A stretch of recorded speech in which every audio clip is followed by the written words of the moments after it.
Ассалаумағалейкум трейдерлер, қош келдіңдер. Біздер енді кезекті видеомыз уже сабақ ретінде болып кетеді. Бұл платформамен таныстық, алдыңғы сабақта қысқадан нұсқа, тереңірек енді өздеріңіз қараған шығарсыңдар деп ойдамыз. Жақсы. Қазіргі өтетініміз енді біздер не істейміз бұны? Позиция қалай ашамыз, қалай лот таңдаймыз, там контракт дейді, мысалы бір лот, бір объем дейді, таңдаймыз. Индикаторлар шығарып көреміз бұл жерге, объемын шығарып көреміз деген нәрсе. Тағы да buy stop, buy limit, sell limit деген сияқты нәрселердің барлығын қалай қолданатынымызды осы видеода үйретіп кетеміз. Ең бірінші біз келеміз, платформа ашқаннан кейін керекті таймфреймімізді табамыз өзіміздің. Мен өзім M5 деген таймфрейм, жаңағы бір свечамыздың өзі бізде не болады? 5 минуттық свеча, 5 минуттың ішінде не болғанын барлығын бізге көрсетіп тұратын. Бұл жерден таптық, енді бізге ең маңызды керек нәрсе бұл жерде қазір керекті бір зонамызға келсе, біз мысалы деген бұл жерде сатып алатын зона бар, сататын зоналар бар деген сияқты нәрсе бар. Оның бәрі стратегияға байланысты болады.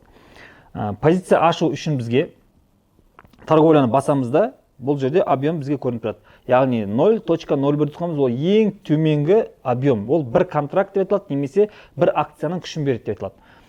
Бұл жерде осы нәрсе бізде тұрады. Исполнение по рынку деп тұратын болса, значит біз қазір деген бұны қазір басып жіберетін болсақ, төменгі қарай қызыл кнопканы sell деген маркеттен басатын болсақ, бұл уже біздің позициямызды бір контрактпен сатып жібереді. Яғни біз төменге сатылу бағасына қарай кіреміз, сатқан бағасына қарай кіреміз. Керісінше егер біз buy басатын болсақ, ол не істейді, сатып алатын бағаға қарай өседі. Мысалы, қазір біз алдық та 0.01 объеммен біз не істедік, сатып аламыз. Сатып алған кезде бізде өйстіп операция орындалды деп шығады. Біздің позициямыз осындай жасыл не болып көрініп тұрады. Қай жерден сатып алынғанымыз, объемымыз көрініп тұрады. Енді біз торговляның ішін біз басатын болсақ, бұл жерде бізге толық информациясы шығып тұрады, осындай көрініп тұрады көзімізге. Енді бұл позицияға не істейміз? Мысалы, тейк қою керекпіз. Мысалы, біздің тейкіміз қазір 16-ға дейін барады дейтін болсақ, біздің анализіміз болса, немесе 17-ге шейін барады дейтін болсақ, бұның үстінен басып тұрсақ та болады. Именно осы ашық тұрған позицияның ішінде басып тұратын болсақ, бізге мына жерден изменить деп закрыт торговля чарт деп бәрі көрсетіп тұрады. Біз не істейміз, оны үстінен баспай ақ та қаптал асыратын болсақ, бізге сразу көрініп тұрады. Егер де біз біріншісінде галочка тұрған нәрседен басатын болсақ, бұл бізге сразу мысалы деген жабуды ұсынып тұрады. Жабайық па немесе жаппайық па деп сізге информацияның барлығын көрсетіп тұрады. Ал бізге болса бұл көтерілгеннен кейін take profit'ін жабылғанға айтатын болсақ, онда біз ручканың суретін басамыз. Басқаннан кейін үстінде stop loss деген ценасы тұрады. Мысалы, біз stop loss деген ценаға аламыз да примерно бір ценаны қоя қоямыз. Мысалы, 10 деп қоямыз. Take profit'ті 16-да точка 20 басамыз да, изменитті басатын болсақ, біздің позициямыз толығымен өзгереді. Енді біз ішіне кіретін болсақ, міне біздің стопымыз. Бұл жерден біздің қойған ордерлеріміз көрініп тұр. Мысалы, деген стоп, мысалы, осы жерге келген кезде біз шығарып жібереді, яғни минуспен. Ал қызыл болып тұрған, екінші қызылдың жоғары тұрған, ол біздің тейкіміз. Яғни осыған барған кезде біз қарамасақ та, ол бізді не істейді? Рынктен шығарып жүреді пайдасымен. Сол сияқты екінші біз позицияға кіретін болсақ, үстіне исполнение по рынкының үстіне басатын болсақ, бұл жерде бізде ордерлер шығады. Лимит немесе ордер деген нәрселер шығады. Buy limit дегеніміз не? Buy limit дегеніміз, мысалға қазір графикті қарайтын болсақ, осылай цена қазір деген примерно жобасы қазір 12-де 50-ге келеді дейді. Мысалы, келген кезде бізге не істейміз, біз жоғарыға ашқымыз келеді. Бірақ біздің уақытымыз тығыз, біз көп қарай алмаймыз, немесе жолдамыз. Сол себептен біз торговляның үстінен басамыз, исполнение по рынку кіреміз, buy limitті басамыз да, buy limиттің бағасына біз не істейміз, жазамыз осы жерге, цена деп тұрған жерге, үстіндегісіне ценаға жазамыз. 12.20 деп басамыз. Одан кейін сразу стоп лоссын қоямыз астына. Қоймасаңыз да болады, қойсаңыз да болады, енді әркімнің өз еркісінде ол нәрсе. Одан кейін take profit'ін бұзамыз. 16.20 деп қоямыз. Установить басатын болсақ, бізге тағы да не шығады? Біздің лимитіміз бұл жерде экранда көрініп тұрады. Міне жасыл көрініп тұр. Яғни бұл қапталына жазуына қарайтын болсақ, buy limit деп жазылып тұр. Міне buy limit деп тұрғанымыз, біз әлі позиция ашық емес, осыған келген кезде автоматты түрде ол өзі позицияны ашады. Одан кейін керек бағытына қарай кетсе біз плюске шығамыз, керек емес бағытқа қарай кететін болса, онда біз не істейміз? Минусқа кетеміз. Одан кейінгісі бізде sell limit. То же самое, ешқандай айырмашылық жоқ. Sell limit таңдаймыз. Мысалы, sell limitке қоятын болсақ, біз енді сатуға қоятынбыз. Жаңа біз сату алуға қойдық қой. Енді сатуға қоямыз. Сатуға қоятын кезде sell limit деп тұрғанымыз, buy limиттен айырмашылығы, buy limit сатып алуға қоятын болсақ, астына қоямыз ценаның. Цена жүріп тұр қазір міне ценаны біз астына қоятын болсақ, келгеннен кейін сатып алу үшін. Ал сел лимитті біз үстіне қоямыз, барғаннан кейін сатып жіберу үшін.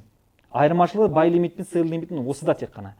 Ал екінші қалған тұрған біздің тұрған ордерлеріміз buy stop пен sell stop деген осы екінің керісінше түрі. Керісінше түрі оғанда қандай? Рынокке келеміз, қазір ценамыз міне 13.27-те жүр, 13-тің өзінде 13-тің 50-не жүр мысалы деген, 14-те жүр. Енді осы ценаны қазір біз жоғарға кететін нақты біз сенетін болсақ, бірақ осы свечадан өткеннен кейін барып тұрып ол жоғарға кететініне біз анализ бойынша толығымен сенген болсақ, біз ол жерге бұл свечаның үстіне buy stop деген ордерді қоямыз. Ол уже лимит емес, ол ордер деп айтылады. Торговляның ішіне кіреміз, бастық, buy stopты біз қоямыз да, ценасына жазамыз. Так, примерно 15 деп қойық, taken 16.50 деп қоямыз. Установитті басатын болсақ, біздің ордеріміз уже рынокке түсті, міне жақсы болып көрініп тұр. Бұл жерде жақсылап біз қарайтын болсақ, бұл біздің ашық тұрған позициямыз, а бұл біздің уже не деген сөз, мына buy stop дегеніміз барғаннан кейін бізді жоғарғы қарай алып өсіп кетсе, дальше оны істейді бізге пайда береді. Сол себептен buy stopты ордер ретінде өстіп біз алдын ала қоя аламыз. Бұл айтқанда, қазақша айтқанда жалпақ тілмен өзімен бірге қосылып кету ценаның деген. Сөз жоқ болса да. Бұл жерде біз лимитпен күтіп алатын болсақ, ценаны, бұл buy stop немесе sell stopпен біз қосылып кету. Sell stop дегеніміз осының керісінше түрі.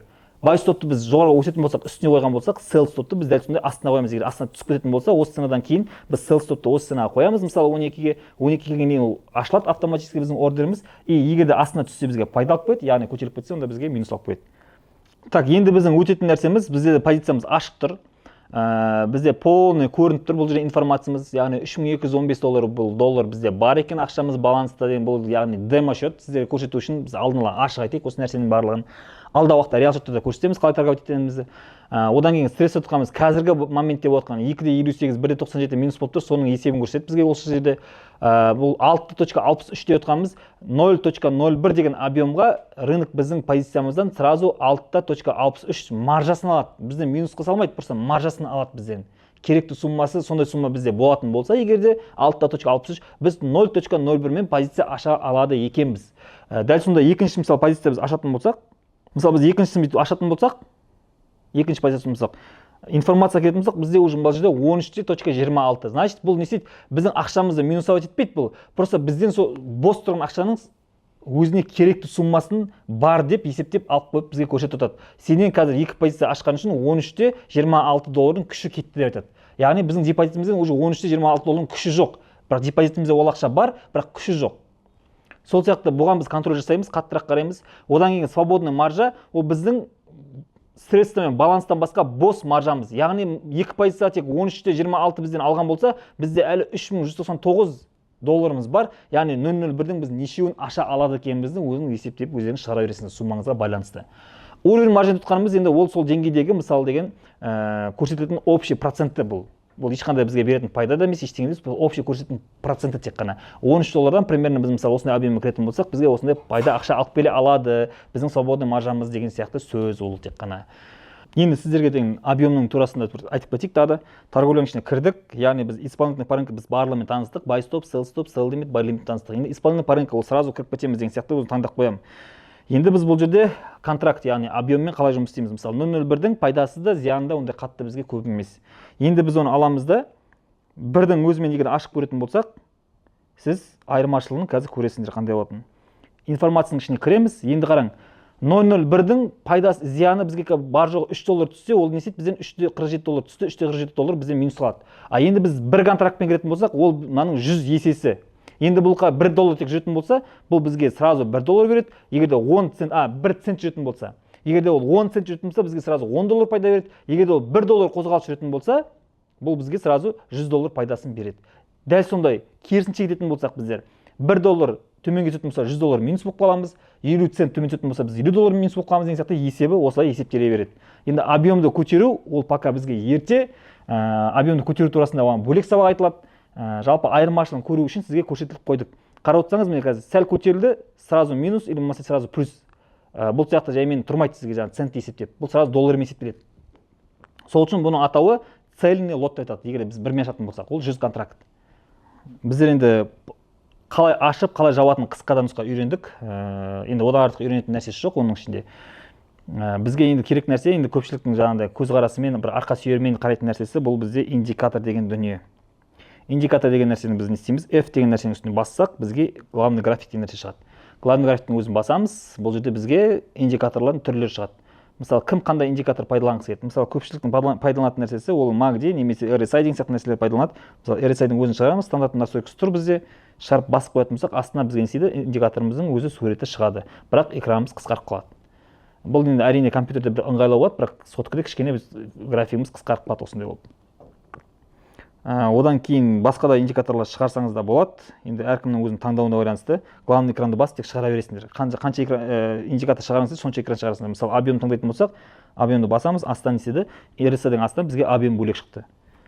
Сол сияқты индикаторларды қосып, немесе алып тастап, өзіңіз отыра бересіздер. Алып тастайтын болсаңыз, қайтып ішіне кіресіз. Үстіне правитті басатын болсаңыз, сіз не істейді, мында минуста шығады. Басатын болсаңыз, удалить етесіз, басатын болсаңыз, удалить етіп тастайсыз. Сонымен сіздің графигіңіз тазарып тұрады осындай болып. Так, одан басқа. Енді біз қайтадан позициямызға оралайық. Бұл жерде тағы да айтылмай кеткен нәрсе бар бізде. Біз любой бір ашық тұрған сделканы, мысалы деген қазір ашық тұрған сделканың үстіне бір рет басатын болсақ, бізге толық информация шығады. Қай сағатта, қай числода, қай кезде ашылған шығады, қандай объеммен, қанша бізден комиссия алып қалған. Комиссия тұтқан бұл көп брокерлердің ішінде тек қана ECN счеттерде болады. ECN тұтқанымыз более профессиональный счет болады ол. Сол счеттерде болады комиссия, кейбіреулерінде болмайды енді. Ал прошет болатын болса, ол прошетте ешқандай комиссия алынбайды көбінде. Бірақ соған байланысты спред нормальный болады ода. Енді бұл жерде налог деген нәрсе бұл жерде жоқ, болмайды, өйткені деген бізде Қазақстанда тем более бұл тіркелмейді, өйткені счет бұл офшор счет болғаннан себептен. Своп деген нәрсеміз ол көп брокерлерде бар бұл нәрсе. Своп деп отқанымыз не? Своп деп отқанымыз ол бүгін ашқан позицияң ертеңгі күнге қалып қойса, сол комиссия ретінде бізден не істейді? Ашық қалған позицияның объемына байланысты бізден брокер алып қалады осыдан минус қылып. Сол кезде ол своп болып есептеледі ол. Негізінде своптың өзінің бір арнайы білімі бар. Ол білімді қолдан келгенше алдағы уақытта түсіндіріп айтамыз. Тек своппен де торговать ететін трейдерлер болады, өйткені своппен де пайда табуға, бірақ ол долгосрокқа тек қана. Оны дұрыстап ашып біз қолданып білетін болсақ, бұл да бізге пайда алып келетін дүние жалпы своп деген нәрсеміз. Осымен енді бүгінгі сабағымыз аяқталды. Барынша қысқадан нұсқа қылып түсіндіруге тырыстық. Осымен сізге видеомыз ұнаған болса, басатын нәрсені басасыздар, жазатын нәрсені жазасыңдар өздеріңіз. Келесі кездескенше сау саламатта.